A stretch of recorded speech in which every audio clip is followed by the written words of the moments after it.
everybody, today is an absolutely massive day for virtual reality because we have a new member of the virtual reality family here, and it's my new favorite member. I can say that honestly over using it for the past couple days. It is incredible, and it's exactly what I have been waiting for personally in virtual reality, and I'm going to tell you why I think it's the best here in this video today, so stay tuned everybody. But first of all, let's get through this unboxing. So Oculus went ahead and sent this over to us, so thank you to them for sending this and sponsoring this video, and of course supporting the channel, bringing this future content to you guys. We're gonna have lots of awesome exclusives coming soon.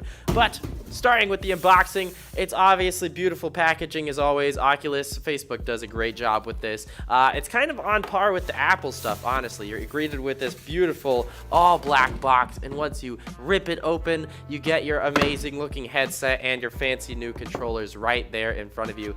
So this headset features inside out tracking, which is frankly incredible. I'm very impressed by it. I was not expecting much, and it has blown me away with how well it actually works. And these cameras also function as pass-through cameras. So in this headset, which I think should become the new standard, in this headset, when you step outside of your zone in the actual headset, you will see the actual world around you, which is a fantastic feature, especially if you're trying to share VR. It's so intuitive and easy to understand for people who haven't played VR. It's so much simpler to just step outside, see the world, and realize that you're outside of your zone, step back into your zone and keep playing, than it was with other headsets where you don't see that. You just see an invisible wall, and then you just keep going and you smack into a light or break something in your room. Frankly, I think this should be included in all future VR headsets because frankly, it's just such an important feature to have, in my opinion. It's also really nice to just have to walk around your room, say if you need to pick something up or open a door or something like that. You can easily do that while in the actual headset without resetting your experience and readjusting everything. Also included in the box are the new Oculus controllers, so you can tell these ones are a little bit different than the original Rift controllers. These are also the controllers that are going to be included in the Rift S. If you are curious about that, they will look exactly like this and function the same. So you can see it's basically the original Rift controllers, but it's flipped upside down, and that is to enable the inside-out tracking to work a lot more effectively, which frankly I can understand. I did actually prefer the original controllers a little bit more. While these ones feel a little bit more solid and nicer, the original ones, they simply just had that the center of mass was a little bit lower, so they rested in your hand very comfortably without rolling around much. While these do rest in your hand comfortably, they can roll around if you're loosely holding it, which yeah, I can understand the sacrifice, and frankly it's not too big a deal. It's just something that I did really like about the original. That was probably my favorite part of the original controllers. But if you did like the original controllers, you'll probably like these ones as well, because they fit very similarly in the hand and they work just as well. Also included in the box is a USB-C cable as well as a wall port so that you can charge the headset, obviously. And also you got AA batteries and your instructions as always. So the AA batteries, I would recommend go ahead and pick up rechargeable batteries if you intend on using this pretty often, because obviously if you intend on using this for multiple hours a day, you're going to burn through those batteries pretty quickly, so it is nice to have the rechargeable ones around rather than just burning through batteries like crazy. So that's enough about the actual unboxing itself. I think it's time that we go ahead and get into a game and show you guys exactly what we're doing here. So also, just to note, we are using the Chromecast feature to record this. So the Chromecast feature works really, really well. I do have a few issues with it, but I would recommend getting a Chromecast if you do intend on getting this headset and want to share it with your friends. The Chromecast is vitally important for that. Hopefully they'll have some other solutions for that as well in the future, but right now, I definitely recommend picking one of those up. Here we go, everybody. So one thing I can definitely say about this is the tracking is about as good as it can possibly be. I'm very impressed by the tracking. Frankly, I honestly, oh goodness, Robo Recall. Here we go. It's time, baby. An emergency, you say? Oh, this is pretty interesting. This actually looks a lot better than I expected. So a lot of the games are definitely stepped down in this headset. You can tell that, especially when playing games like Creed, where you can also see it on the PC and compare it there. But I think that this is perfectly acceptable, and the games actually do look very impressive for what they are running on here and for handling all the tracking at the same time. I guess I should pay attention. There's robots killing things. Oh, hi. How's it There going? you have it. Hold on a moment. Okay. Unconfirmed sources are telling us that the malfunction may be spreading to Town 9s in other parts of the city. This doesn't look In good. response, RoboReady may be issuing a citywide recall. Uh, Until the recallers have the situation under control, the one thing you absolutely must do is... oh God. Oh God. That doesn't sound good. Okay. It's fine. It's fine. No, no, no. Listen, I didn't do it. I didn't do it. It wasn't me. I promise it wasn't. Oh God. Okay. That's fine. That's totally good. That's good. Okay. All right, but back to my point, what I was talking about here. Oh, this is beautiful. Look at that. I got hands. That's so nice. You can pick it up by grabbing the white ring. Okay. Try it now. So I'm supposed to dismantle these. That's interesting.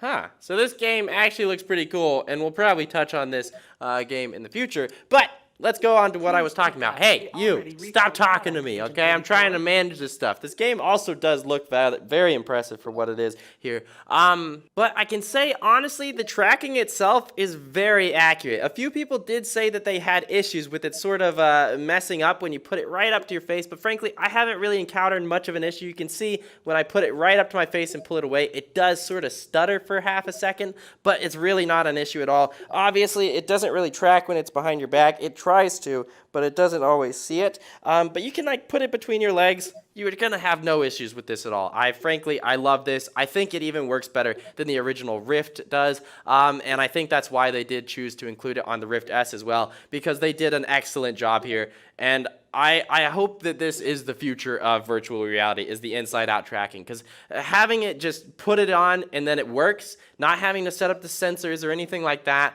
and having it work this well, it's amazing. It's something that we've needed for a long time, and I'm very excited that it's here. Okay, I guess I'll go ahead and pull his thingy real fast. Oh no! Product has multiple white rings. Okay. Anything with Oh! I'm sorry about that, buddy. Okay, I just shred him to bits. Oh, that's beautiful. Okay. Next up, you can teleport around the office to see. I kind of feel like a monster a little bit. Oh boy, that's lovely. That's lovely. Okay, so now that we've had our fun in Robo Recall, I think it's time that we step out of this. We can actually just come right back out of this and quit it. It'll keep running in the background if you want it to, but you can do all sorts of other stuff while you're doing that. So the tracking, 10 out of 10. I honestly love the tracking. I think it works great, and I'm very happy about it.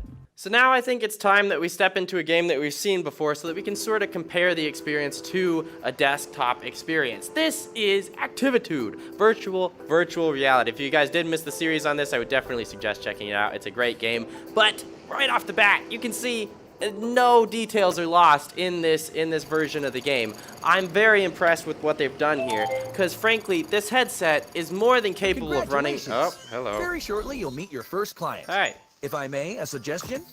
Our clients can be idiosyncratic in mood and appearance. Okay. Please perform whatever little task they ask. You got it. And remember, we always...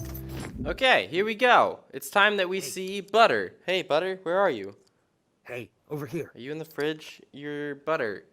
I think Butter's in the fridge. You're Butter's new in the here. fridge. Okay, there we go. Hey, we're just Pick gonna me whip up. you out of there Put real me on the fast. kitchen So table. this is something that we've experienced Let me slip before, into and something frankly, a little more it's exactly the same. comfortable. Oh boy. Alright, this is a place that I remember. So, for those of you who don't remember what this game looks like, this is it. This is essentially it in all aspects. I mean, it looks essentially identical to the PC version. So, obviously, it does take quite a bit of work for them to port this, but I think that this headset is more than capable of delivering a very, very nice virtual reality experience, especially with how well that it does track. Please leave me alone. I just want to run around and have some fun. Oh, God, they're after me. They're after me. But especially considering the fact that most of the virtual reality experiences, most of the most popular and enjoyable experiences are sort of low poly games like this. I don't think it's important to depend on high graphics in virtual reality, because it almost, unless it's absolutely perfect, it almost sort of takes you out of the experience. Okay, so all of the good things being said, I can say for sure that this is my new favorite headset. This is the one that I intend on using most, and probably one of the only ones that I will use casually. So currently doing this for a living, I obviously use these headsets day in and day out, but this is the one that I'm going to be taking with me when I go over to other people's houses when I want to share virtual reality. This is just so simple to set up. You literally just put it on, you set up your location, and then you're good to go. You're just in the game and ready to go. It's so intuitive and easy to use, especially when showing new people that this is by far the favorite headset that I have ever used. Granted, this isn't exactly for everyone. If you're already someone who has a capable PC and you don't intend on really sharing it with many people, this is simply for your own experience. Obviously, you're going to get a lot more power and, more importantly, a lot more title support for upcoming VR games if you're running it on a PC. That's the biggest thing to watch out for with this, is how much support are we going to get from Oculus with upcoming games.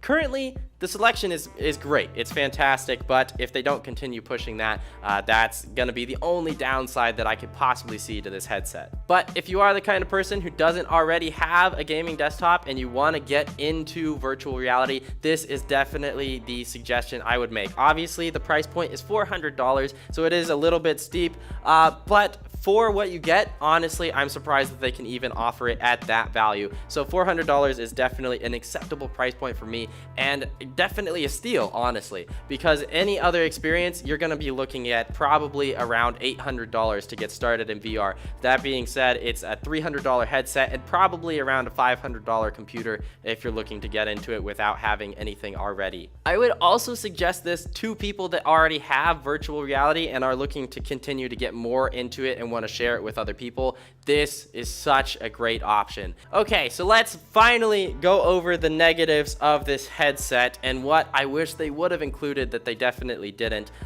Just smaller things that they just seem to have missed the mark on, or just didn't have the time to include. So first of all, I would definitely love to see Bluetooth capabilities in this headset. It's so sad that I can't use Bluetooth headphones while using this headset and keeping it completely cable free if I want to stay quiet and on my own. That would be such a great feature to add into this. That being said, I understand that there's a lot of stuff packed into this already, so adding Bluetooth to it might be a little bit difficult. And then the second thing is, I wish they would make sharing a little bit more easy. Obviously, they do have some options. They have the Chromecast, which is a great feature. I'm very glad that they did add that, but I wish that they had some sort of streaming to desktop setup for it. Since they can Chromecast so easily, I wish that was a feature. They do also have the record video feature, but it is very flawed right now and definitely needs a lot of work before it's really a dependable source to record any sort of gameplay. And then sharing beyond that point, even after you do get it recorded, it's not necessarily a simple process. It is something that you have to upload it to your computer and then share it. So I'm sure in the future this will probably get a lot more simple, but right now it's just not the easiest thing in the world. And beyond that, any other complaints that I do have with the Quest are actually just in the titles themselves. Obviously, Beat Saber not being able to cast to a Chromecast is probably the biggest disappointment of all. But that being said, it might change in the future, and I do understand that they have a lot more licensing to the game than these other titles do. Another thing that I did notice is when running Creed Rise to Glory, it does have some issues with the Chromecast, so I figure that a few other apps might have such problems. But this is rather minor stuff that definitely can get fixed in the future, and I really hope it does. So, all of that being said, I definitely suggest you at least consider this headset if you're looking into getting VR. We'll have links in the description below. It's obviously $400, and then there is a higher storage version if you want to be able to get all of your possible VR games loaded onto it at one time. You obviously can do that as well, but we'll have all the links and information in the description below, and we'll have more videos with the Quest coming up very soon, and I am super excited for what is to come from both Oculus, the Quest, and virtual reality in general. This is a huge step, and I'm very excited.